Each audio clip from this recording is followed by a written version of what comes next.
Rob was living in California years ago, and he was a little bit homesick. And while he was rooting through some, I believe he told me it was at a yard sale or like a boot sale or something, he came across a postcard from Winnipeg, and that's when he realized just how homesick he was. And that started his 20-year habit of collecting postcards of this area, the Rat Portage, Kenora, Keewatin, and Winnipeg area, Manitoba, and just things that interest him. So he told me that his 20 years of collecting has earned him 500 postcards in a 20-year span of Keewatin, Kenora, and Rat Portage. So I'm anxious to see some of those. I know we're not going to get through them all, but it'll be good to have a snapshot and see a portion of his collection, which now numbers in the thousands. Let's give a big common ground welcome to Rob McInnes.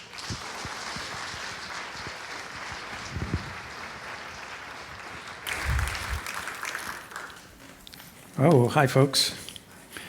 This is fun. This is the first time I've seen the audience from this side. It's kind of interesting. I'm following a presentation that Deborah did and talked about all the collections that happened around her house. How many folks are collectors of some kind? Okay, much more on this side of the room for some reason. Those of you who raise your hands will appreciate why I'm so excited and thrilled to be here today. Because so many times, as I'm sure you've experienced, I've said, "Would you like to come see my postcard collection?" And all of a sudden, people have appointments they forgot about. And that I'm presenting to over 100 people who actually paid to be here is really thrilling. Anyways, my collecting, I guess my collection is more, I'm really connected to what I do. I fell in love with this place over 65 years ago when I started spending summers here just on an island just outside of Keewatin, and it never left me. And so collecting cards that show the history of this place have been just really thrilling, and I hope you'll enjoy it as we go through it. I talked about, let's see if this is going to work. Okay. The golden age of postcards was approximately 1900 to 1915 in Canada. Well, it was actually throughout the world. It was, if you look here in 1900, in Canada, the population in 1900 was 5.3 million, and 27,000 postcards went through the post office that year. In 1908, the population had grown by about 1 million, and 41 million postcards went through the post office. In 1913, the population grew by another 1 million, and yet 60 million postcards were posted in Canada. So that actually, there was 1 per 196 persons that year, there was 6 per person that year, and there was over 8 per person in that year. And so that's just indicative of what a big time it was for postcards in the world. So this is why. What was the appeal? Why were there so many postcards all of a sudden? First of all, friends and relatives wanted images. People who moved here, maybe from across the ocean, maybe from Eastern Canada, maybe from the United States, lived in this brand new place, and they wanted their relatives and friends back home to know what this place was like. And so they would, basically postcards were a really easy way to do it because cameras were expensive. And you couldn't take your phone, go outside, take a picture, and email it to your family. But all of a sudden, starting in about 1900, these postcards came out with pictures on them of places. And so people could, they could send pictures of the pre-printed postcards like that. They could buy a picture of Main Street, Keewatin, and send it back home. Or they could go to a photographer's studio, have their portraits taken, and they would be printed on postcard paper, so they could just send out in the mail as well. And because most people really couldn't afford to have cameras in those days. And the fact was it was cheap postage. Postcards were about 1 cent cheaper, which was half the price of a 2-cent stamp that it took to send a letter. So they were a lot cheaper way to communicate. The other thing that happened, it became a collecting craze. It was the biggest hobby in the world for that period of time. And everybody wanted postcards because for the first time, other than buying expensive books, they could see what places looked like all over the world. And so people advertised in newspapers, please, I want a postcard partner, and they'd create all these alliances. And so postcards, I would say that at least half the postcards that were bought never made it through the post office. They were either packaged in a bunch in an envelope and sent off, or by the way, it was a very popular hobby for particularly eligible young women, and you could really impress your girlfriend by sending her lots of postcards. And that's another way. A lot of them just immediately got given and put in a box, and they're still there in your basement somewhere. So what I want to do is look at some of the people that are responsible for the local area postcards. First and most importantly are photographs, because most of the postcards that are out there were actually derived from photographs. And in fact, most of them were photographs, or a lot of the early ones were photographs. Photographers would go and they'd take a picture, like the verbena down there, and they would make up 50 copies of that picture, printed on postcard paper, and they would sell them. And that was in the early days, that was pretty much what you would get. Later on, we'll talk about it, but some of those photographs or other photographs later were made to make printed postcards, which were either color and black or black and white. Sometimes the photographers did it themselves. Sometimes they sold their photos to other companies who did them. So right now we'll look at there's actually 5 photographers who are responsible for the earliest postcards that we have for the Kenora area. This guy was probably the first to arrive, at least as a photographer, George Edward Whiten. He's a guy from Ontario. He actually arrived here when he was about 55 years old. So much later in life, he was an established photographer. He had a practice for a long time in Aurelia, had a short 5 years in Peterborough, and then showed up in Kenora for a short period of time before he moved to Vernon, and he actually was still running his photography business when he died in 1934. In his early days, he was a fantastic outdoorsman and an oarsman and a marksman. He actually broke a world record for rowing a 17-foot boat for two miles or something. And he set a world record in his earlier days. Anyways, great guy. He did other photography here, but he did put out postcards. So here's an example of one of his postcards. This is a real photo postcard, so it was printed on photo paper, and it was some sailing races here. He's got his signature down in the corner. Let's see, there we go. The note on the bottom there says, "Boat racing off Kenora. Woods, one of our campers takes the race every time.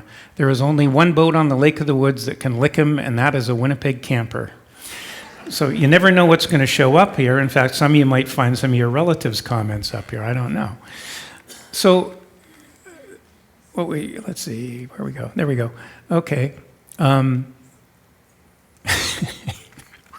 we go. So taking that little portion of his photograph, then George was pretty industrious, so he printed them up and made them black and white prints at some print shop. And that was another version of his postcards. And they were all standard, looking like this, with that kind of font and the margins on the side. This is another one of his photos of the train station and a school in the background. Anyways, he did the same thing. He took that photograph pretty much as it was and turned it into a printed postcard. This guy's one of my favorites, actually, George Alfred Barraclough. He was a Winnipeg-based photographer for many years and did most of the earliest postcards in Winnipeg, about 1904 to 1906. At some point, he took some Kenora photographs and sold them as postcards. And we're not sure if he lived here at any point or not. We kind of suspect he did for at least a short period of time, but have no proof. This is one of his postcards of downtown Kenora. Pretty early on. The fire station's still standing there on the right. This is another one, a little just shifted to the left a little bit. And the funny thing was, when I was putting this presentation together, I realized that putting those two postcards together gave us a bit more panoramic view of Kenora, which is pretty cool. He also took postcards of Keewatin. And this is one of, I suspect this was taken from the top of the mill across the channel, the old wooden bridge that used to go across. This little note at the bottom reads, "Dear Anna, I was here for a while on Labor Day. Nice little town, isn't it? Au revoir, Elizabeth." Okay, William Noble Marr is really interesting. He actually came, he was the youngest of the photographers who were youngest when he arrived here. He was about 18 years old. His father came from England, and he was a railway clerk in England. He got a job here as a railway clerk. He came first in 1903, and then his family joined him in 1904. William didn't have any particular skills back in England. He was a fruit laborer's messenger or something, and he was a railway laborer. At some point, he got a job here working as a purifier at the flour mill. We're not sure when. I suspect that most of his postcards he didn't do it as his primary occupation like some of the others. It was just a secondary source of income for him, but he did some really cool stuff.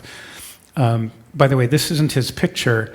I haven't been able to come across a picture of him, but I did have this postcard that has writing on the back saying Mrs. Marr in front of her house. So maybe that's his mother, I don't know, but it's better than no picture.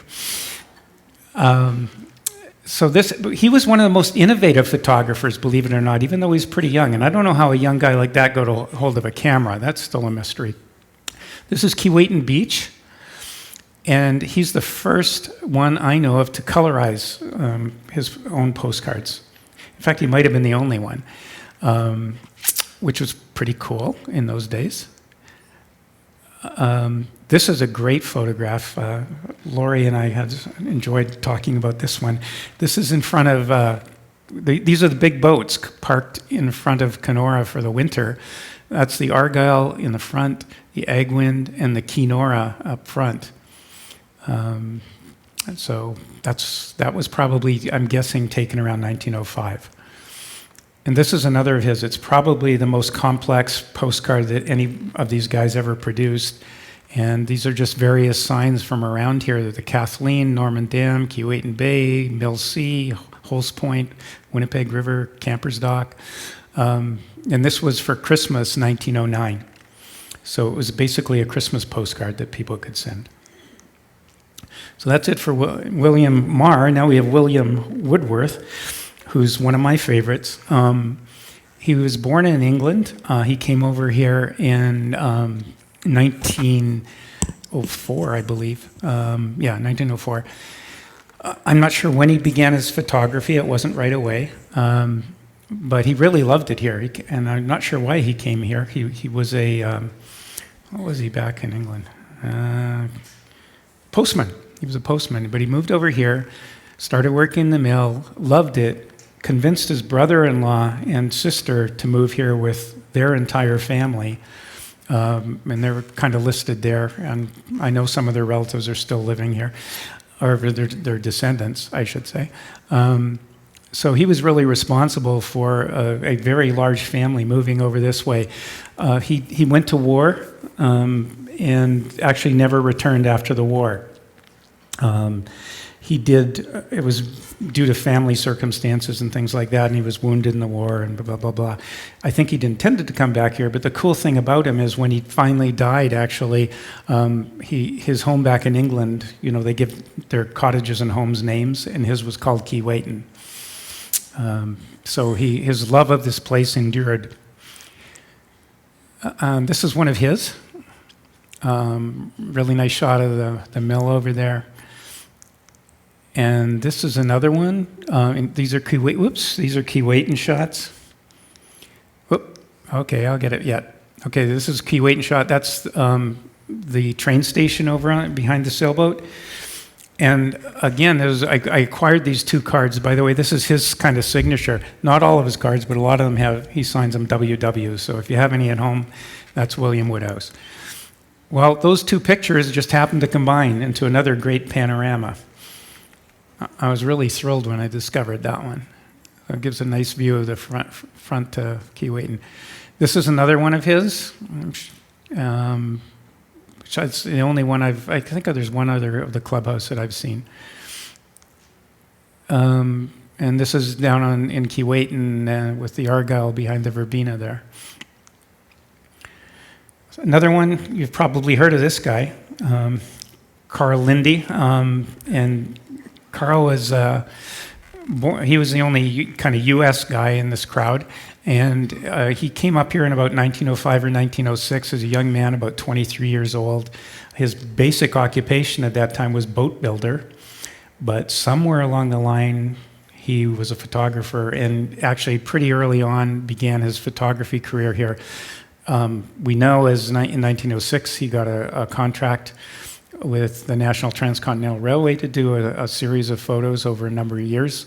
1908, apparently, he opened his first photography studio here, and basically did photography and cataloged this area's history for a long period, ending in about 1928. And his photos he did some of his own printed postcards as well as his real photo ones, and sold some of his to other companies. I like this one, the YMCA building being built. I remember early on in my career of collecting postcards here, knocking on the Legion office and saying, "Did this used to be the YMCA?" And pleased to find out I did know what I was talking about, and there was something behind the siding. This is the new dock in Kenora Main Street. And the stone boats back there. The note on the back says, "Note Peter with straw hat and press badge." Well, there's a lot of straw hats there. I thought, look, where's Waldo? Well, I found him. There's Peter. So if you have a relative who lived about that time who worked for a newspaper, that's him, if his name was Peter. Yeah. And this is another great, I love this one. This is up on the top floor of the rowing club, I believe. And a Keewatin shot, Mather's Tie Mill, which is just a great portrait.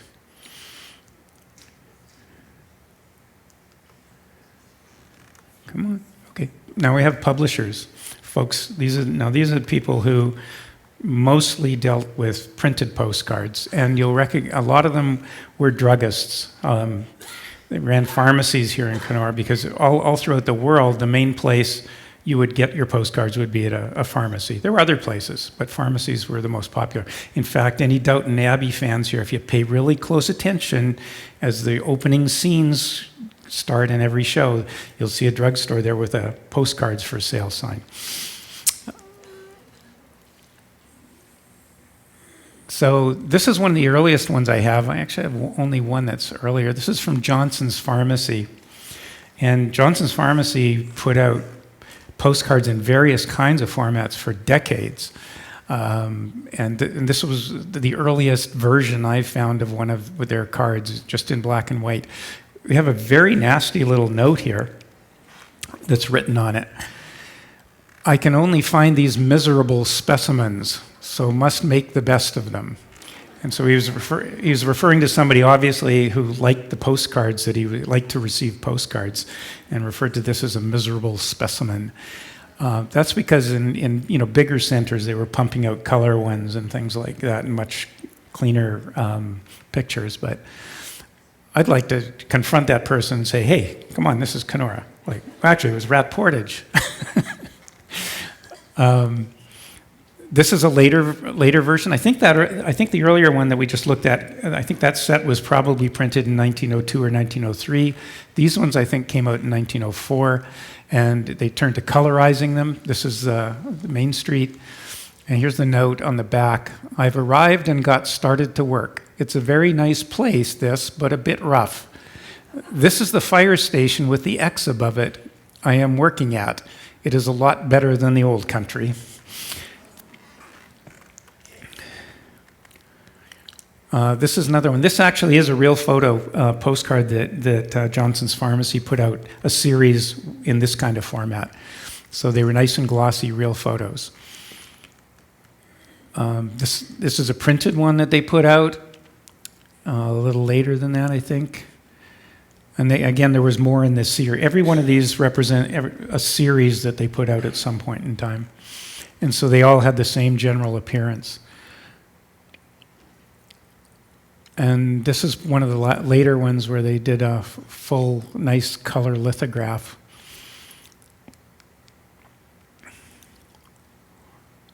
So then there's George Barker, and he put out his own set. This is one of them. This is the only one I've seen with showing the bridge like that. I thought that was really kind of cool. The thing is with George, I don't know that George was a photographer. I don't know where he got his photos. So with this hobby, there's all kinds of questions raised all the time, and some you find the answers to, and some you don't. Here's another one of his. At first I thought, what, the St. Argyle? What was a St. Argyle? But ST was short for steamer. So that's a cool picture of the Argyle. Actually, another much bigger publishing company picked up on this picture and turned it into a color card too. So then we've got G.W. Smith, who was lists himself as a stationer here, but had a drugstore, I understand. And this is a gala day in Kenora. When was the last gala day in Kenora? I don't know what it was, but I've got a couple of postcards that have gala day in Kenora. So if anybody knows what that was referring to, if you can see me after, I'd love to know.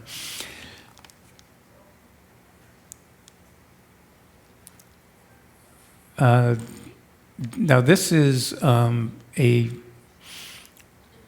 let's see, what did I do? Did I do that right? Let me just back up. I missed that one. Okay, so this is another one of Smith's postcards, and this he's got a whole new format for this set. I think it was done by a printing company in Winnipeg because their cards look remarkably similar. And it's just the carriage trotting down Main Street. There's the Jackson Bakery sign that we saw earlier, or a version of it. But here's the real photo of that card was made from, and this was actually, I believe, another William Woodhouse card. A little bit nasty here, saying busy day in Kenora.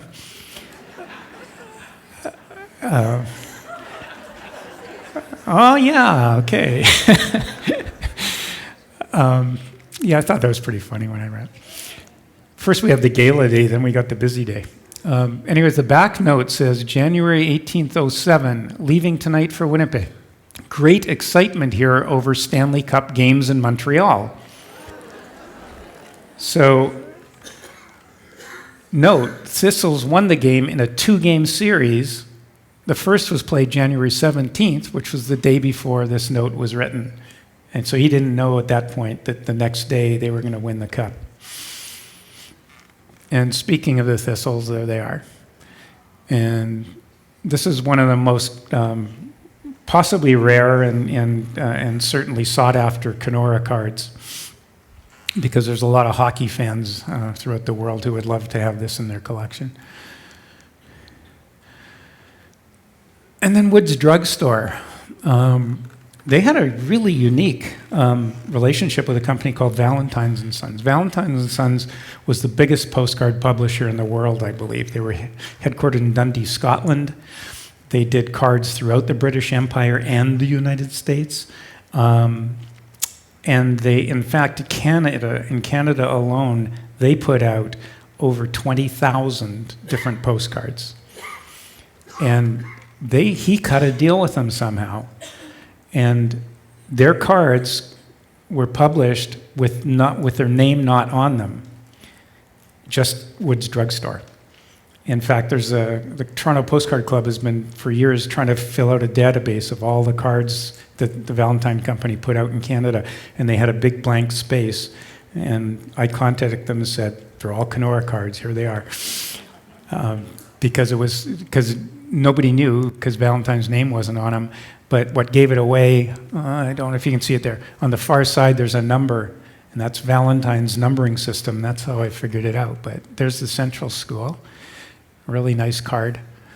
By the way, yeah, they had a variety of different photographers that they were buying from. This one, I don't know if you even know about it, but apparently the world's record was broken for some kind of a half-mile race on the ice out here in the bay. Here's one of Keewatin that they put out, and just watch this little trick. Whoop, too fast. Go back. Go back. It's not going back. Okay, well, that picture was actually taken by George Whiten. And so he was obviously paid for this, and then they colorized it and turned it into a postcard. This is another, here's the City Hall in earlier days. It has a neat little note on the back. I don't remember if I've sent you one of this before. The window marked X is my bedroom, but we have the whole suite. So I don't know who that was up there, but they were living up on the upstairs there. And this was the original photo, and it was Carl Lindy's card. And by the way, Carl's has an interesting note, especially given this. Can get a birch bark canoe for $15. Not anymore, probably less.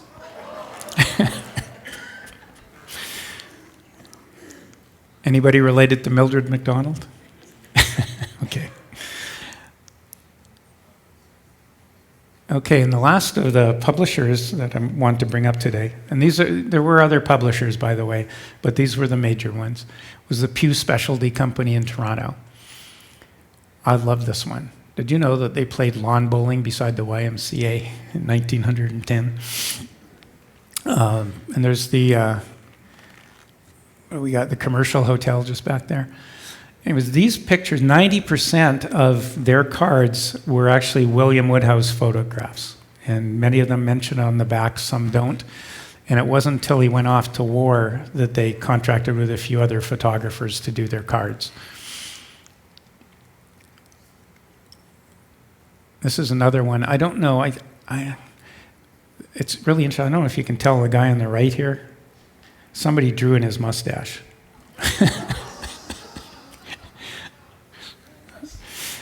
You could do that in those days. I don't know. Whoops, sorry, I skipped again. Okay, Argyle. I love this one of the Argyle. That's a really nice photo. Oh, we went the wrong way. One more time. Okay. And you're all familiar with the cornerstone there. And that's, kind of a icon in Kenora, and this is a William Woodhouse shot. Oh my goodness. I'm losing it in the end of my presentation here. Okay, this is one of my favorites. As a kid here, one of the most exciting things I ever did going to Keewatin, there was other things, but I loved going into Keewatin, into Allen's drugstore and poking around in the toys, watching out for Mr. Allen Sr., who didn't like kids very much, and getting a snack at the soda fountain. And so I was really thrilled when I ran across this postcard that showed Allen's in it. So how am I doing for time? That it? We good? Okay. I want to thank a few people that helped me in putting this together. And thanks very much.